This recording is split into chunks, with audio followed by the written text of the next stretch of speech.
On a un problème, c'est sûr, les femmes, avec tous ces modèles-là qu'on nous propose. Martha Stewart, c'est de la porno domestique.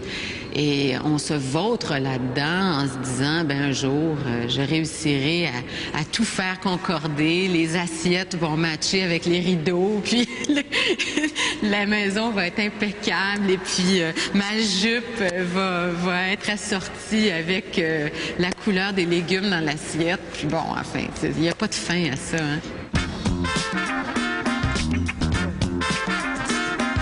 C'était toujours une course contre la montre. Là. On se levait le matin, habille les petits, pousse les petits dans le dos. Là, on va en retard à l'école. Là, on s'engueulait, c'était la faute de qui? Ça crée toujours des chicanes. Parce que quand on court après quelque chose qui est pas réaliste, ça fait juste engendrer de la frustration. Prouve-la parce que ça va brûler. Toujours tout passait avant moi, dans le fond. Là. Les enfants, la job, le chum, c'était les besoins de tout le monde, sauf les miens. À un moment donné, ben c'est ça, là. À un moment donné, je me suis retrouvée un matin où j'étais plus capable de travailler du tout, là. J'ai fait un burn-out. Fait qu'on a décidé, mon conjoint et moi, d'essayer de trouver une solution pour que je puisse travailler à temps partiel. Puis pouvoir être un petit peu plus présente avec les enfants, parce que ça me pesait beaucoup, là, de sentir que je pouvais pas être assise avec eux autres, là. Puis, dans le fond, j'avais l'impression à un moment donné que je réussissais rien de bien, là. Quand on n'avait pas d'enfants, entre autres, on était tous les deux un peu plus tolérants. Tu sais, ça traînait plus. Peut-être parce qu'on était plus jeunes aussi, là, mais en tout cas, il me semble que ça allait, c'était pas pire à ce niveau-là. Mais donc, si elle redevenait un peu plus insouciante au niveau des tâches, puis au niveau de, pas insouciante, mais moins perfectionniste, là, c'est sûr que j'en ferais probablement un peu plus. Mais je serais peut-être aussi plus stressé, plus sénère, puis ça ferait peut-être plus de chicanes aussi, je sais pas, là.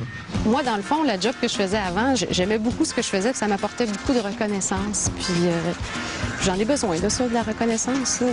Moi, je serais prête à ce que mon chum travaille moins, que moi, je travaille un petit peu plus, que lui travaille moins, puis qu'on se paye moins de luxe encore, là, puis juste pour pouvoir avoir plus de temps ensemble, plus de temps avec nos enfants, puis plus de temps pour profiter de la vie, tu sais, faire des activités autres que juste le travail, le travail, le travail. D'une façon générale, les hommes vont focaliser sur des choses qui sont plus importantes pour eux et le reste, ils vont le tasser plus facilement, possiblement. Disons qu'ils mettent leurs limites plus rapidement que nous.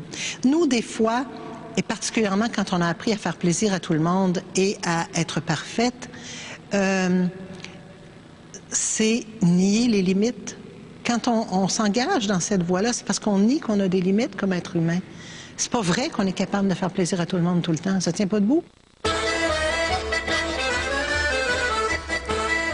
Moi, dans ma tête, là, j'ai comme l'impression d'avoir un hamster qui arrête pas. Qui arrête pas, il roule, il roule, il roule. Puis là, il me dit toujours des choses à faire. Mylène, il faut que tu fasses ça, tu fasses ça, tu fasses ça. Mylène, c'est une fille, lorsque tu commences à la connaître, c'est une fille qui a beaucoup d'humour. Donc, c'est pas son côté perfectionniste qui ressort le plus au départ, là. Et c'est quand tu commences à la connaître que là, oups, tu réalises que c'est comme ça à l'école et à la maison aussi. Je peux pas dire que j'en ai ras-le-bol parce que c'est comme... C'est comme si on demandait à une personne, t'es-tu tannée de respirer, là? Tu sais, c'est comme automatique, respirer. Mais moi, c'est comme automatique de placer les choses. Comme vous pouvez voir, il y a des chaises vertes, des chaises jaunes, donc c'est un petit peu mélangé. Si elle pouvait, je pense qu'elle mettrait toutes les chaises vertes ensemble et toutes les chaises jaunes ensemble. Je vais prendre eux autres, je vais mettre les jaunes ensemble. L'enfant va être bien assis pareil, là. Ça, c'est sûr. Il va avoir sa chaise, il va être content. Mais moi, je trouve ça beau quand c'est tout homogène. Ça, c'est mon style à moi. Oui, Mylène est responsable du dépôt. C'est l'endroit où on a tout notre matériel. Avec Mylène, comme vous pouvez voir, tout est bien placé. Moi, je sortirais tout ça, c'est rien que de moi. J'ai même offert de le faire bénévolement, venir un samedi ou un dimanche. Si je déplace le paquet comme ça, puis je le mets là, non, regarde, ça fonctionne pas, là. Là, regarde, t'as du blanc, du noir, du bleu, du jaune, puis t'as le blanc. Non, regarde, on recommence, puis elle va arriver, puis elle va replacer le papier comme il faut. Je pense que je serais fatiguée. Je serais fatiguée de toujours rouler comme Mylène, que ça soit droit, que ça soit ordonné, que ça soit parfait, là. Je serais écœurée, même. faudrait que j'essaie là, d'en laisser un petit peu de côté, là. Tu sais, de dire, bon, ben si la vaisselle n'est pas faite, je peux la faire demain. Je vais aller prendre une marche. Mais je suis pas sûre qu'en prenant ma marche, je penserai pas à ma vaisselle. J'ai des choses à travailler. Ceci dit, c'est pas qu'un défaut, la perfection. Moi, je suis perfectionniste, mais est-ce qu'on pourrait pas appeler ça méticuleuse? Oui, je suis quelqu'un qui aime à ce que les choses soient bien faites. Bon, alors ça donne des employés super, tu sais, un A+ dans leur cahier, des petites étoiles, t'as jamais rien à dire, le travail est là, livré à temps, à l'heure, bon, tout ça. Mais oui, ça peut devenir un défaut si je me ronge les sangs, si je suis obligée de prendre des somnifères pour dormir, tu sais. Alors, c'est là que la vapeur se renverse. 3, je vise bien le milieu des deux fessiers, genoux levés, on est parallèle. J'écoutais pas les signes que j'en faisais trop, que j'essayais d'être parfaite, que c'était trop d'exigences. Pourtant, je les entendais parce que mes amis me le reflétaient, mon médecin aussi me l'avait dit. J'entendais, mais pourquoi j'écoutais pas? Je pense que je me disais, je suis capable.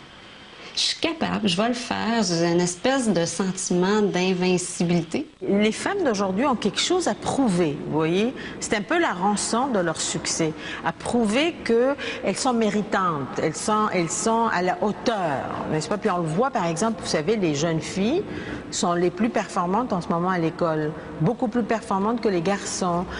Donc on sent que même les petites filles sont portées. On parle d'ailleurs en anglais, il y a le concept de alpha girls. Vous savez, où elles font tout, hein? Donc l'histoire actuelle porte les femmes vers cette recherche d'excellence. C'est pas réaliste de vouloir être parfait partout puis de vouloir justement exceller dans tous les domaines. Je pense qu'il y a plusieurs femmes qui essaient de le faire, comme justement Danielle. Je pense qu'elle essaie vraiment d'être parfaite dans tout ça. C'était des journées, écoute, ça commençait à 7h30 le matin et à cette époque-là, je finissais à 11h le soir. En moyenne, on parlait du 100 heures semaine. Moi, je donnais 5 classes par jour. 4 à 5 jours semaine. Peut-être que Danielle pourrait aller trop loin pour vouloir être parfaite, au point justement de peut-être se blesser ou au point de se fatiguer ou justement au point de ne pas être capable de dormir, de faire de l'insomnie, etc. Oui, je pense que Danielle, elle peut.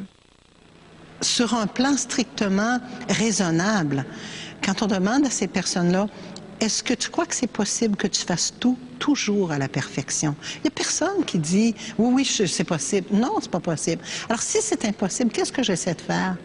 Je m'impose quelque chose qui me mène tout droit à l'échec. Premièrement, j'étais quelqu'un qui jugeait énormément les gens qui étaient en burn-out. Je me disais, moi, je travaille 15 heures par jour, je me plains pas que je suis fatiguée, puis je les fais mes journées. 4, 3, 2, 1! Jusqu'à un jour où est-ce que là, vraiment, j'ai craqué, je suis arrivée, j'ai mis la musique, puis je me suis vraiment effondrée sur le plancher devant mes élèves, puis vraiment en larmes, là. Et j'ai vu un psychiatre qui, là, me disait, Madame Dano, qu'est-ce qui va pas dans votre vie? Puis là, je pleure, puis je suis comme ça, puis ça va très bien, tout va bien, j'ai une belle carrière, j'ai des bons amis, j'ai un appartement, un nouvel appartement où je vis, j'adore ça, puis je pleure, puis il me dit, c'est clair que ça va pas. Hey! Hey! C'est sûr que l'hyper-performance puis aussi la perfection, c'est pas sain. C'est clair que c'est pas sain. C'est tout le temps là. Puis tu dis tout le temps, qu'est-ce que je pourrais faire de plus? Qu'est-ce que je pourrais faire de mieux? C'est tout le temps présent, ça. Fait que, ouais, il y a une paix de l'esprit qu'on sacrifie.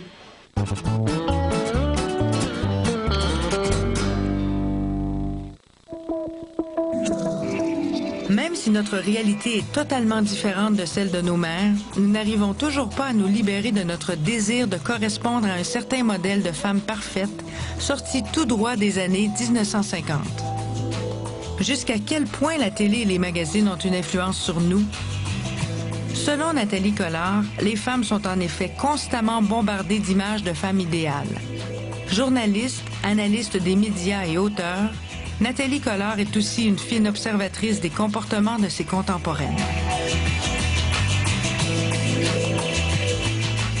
La plus grande ennemie des femmes, c'est Martha Stewart, ça c'est certain. Je veux dire, c'est une femme machiavélique pour ça, là, parce qu'elle a imposé sous le couvert de la vie a changé, puis Jeanne Benoît est morte, puis tous ces modèles-là sont passés date, puis on vous demande plus d'être une reine du foyer, tout ça, c'est faux. C'est que vicieusement, on vous demande d'être une reine du foyer encore plus parfaite qu'avant. Et avant, tu sais, comme les Jeanne Benoît puis les madames comme ça, rassurantes, c'était des gens qui voulaient être bonnes à la maison, être une bonne maîtresse de maison, faire bien à manger pour leur famille. Aujourd'hui, c'est autre chose. Les Martha Stewart de ce monde, c'est juste la performance. Répéter la galerie. Puis c'est sûr qu'on n'est pas obligé de les faire, là, les sculptures en glace qui prennent 15 heures à gosser là, avec un pic. C'est sûr qu'on n'est pas obligé de faire ça le 24 décembre. Mais c'est ça qu'on nous lance. Puis ça a toujours l'air facile, puis c'est toujours fait. T'es coiffé, puis il n'y a pas un cheveu qui dépasse, puis t'as un chemisier blanc immaculé, puis t'échappes jamais de la farine quand tu fais ton gâteau à 6 étages. Puis, tu sais, c'est tout insidieusement, c'est ça qu'on offre aux femmes, puis en même temps, on leur dit pas que c'est difficile, tu sais, on leur fait croire que tout est facile, puis que ça devrait rentrer dans leur agenda entre les devoirs des enfants, un cocktail avec le mari, puis une séance d'exercice. Je pensais que c'était fini, ça, là, tu sais, la reine au foyer, puis je me rends compte qu'elle a juste changé, tu sais, elle a rafraîchi ses vêtements, elle s'est fait couper les cheveux, elle a l'air plus cool, mais elle est encore là, tu sais. Elle est plus en forme, elle s'entraîne. C'est ça, en plus, elle est belle, tu sais. Elle est belle, elle est mince, elle a un beau sourire.